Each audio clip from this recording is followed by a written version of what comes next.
Hello friends, welcome to Menaka Recipes. இன்னைக்கு நம்ம சேனல்ல ஒரு இன்ஸ்டன்ட்டான ஸ்வீட் ரெசிபி தான் பார்க்க போறோம். குக் வித் கோமாளி ஷோல செஃப் வெங்கடேஷ் படே அட போடான்னு சொல்ல வச்ச மில்க் பீடா ரெசிபி தான் பார்க்க போறோம். வாங்க வீடியோக்குள்ள போலாம்.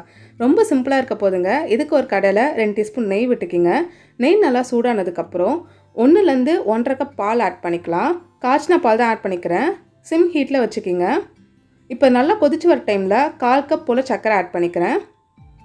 இப்போ சர்க்கரை நல்லா கரையிறதுக்கு நல்லா கிளறி விட்டுக்கிங்க. இது கூட பார்த்தீங்கன்னா பால் பவுட்ரு 1/4 கப் ஆட் பண்ணிக்கலாம். எந்த ஒரு லம்ஸ் இல்லாமல் நல்லா மிக்ஸ் பண்ணி விட்டுக்கிங்க. இப்போ 10 நிமிஷம் ஆனதுக்கப்புறம் இந்த மாதிரி திக்காயிட்டே வரும் உங்களுக்கு. இப்போ 10 நிமிஷம் ஆகிடுச்சு பாருங்கள், நல்லா ஒட்டாமல் வந்துட்டுருக்கு. இதில் உங்களுக்கு வேணும்னா 2 டீஸ்பூன் நெய் கூட விட்டுக்கிங்க. இப்போ கரெக்டான பதம் வந்துடுச்சு. இந்த மாதிரி பதம் வர்றதுக்கு 10 நிமிஷம் ஆகும் உங்களுக்கு.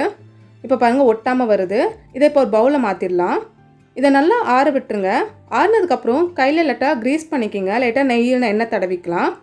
இப்போ இது ஆறினதுக்கப்புறம் இதை குட்டி குட்டி பால்ஸாக எடுத்துக்கிங்க. உங்களுக்கு எந்த மாதிரி ஷேப் வேணுமோ அந்த மாதிரி ஷேப்பில் எடுத்துக்கிங்க.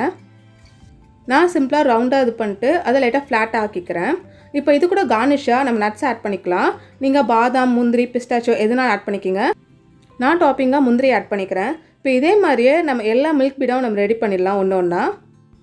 ஒரு இன்ஸ்டண்ட்டாக ஸ்வீட் ரெசிபி செய்யணுன்னா நீங்கள் இது மாதிரி கண்டிப்பாக ட்ரை பண்ணி பார்க்கலாம். 10 நிமிஷம் தான் க்யூக்காக ஈஸியாக செஞ்சிடலாம். ரொம்ப டேஸ்டியாகவும் இருக்கும். நான் உங்களுக்கு வேணும்னா நீங்கள் மேலே கார்னிஷாக பிஸ்டாச்சோ கூட ஆட் பண்ணிக்கிங்க. நீங்களும் இந்த ரெசிபி ட்ரை பண்ணி பார்த்து எப்படி இருக்குன்னு கமெண்ட் பண்ணுங்கள். தேங்க்ஸ் ஃபார் வாட்சிங் வீடியோ. Bye friends.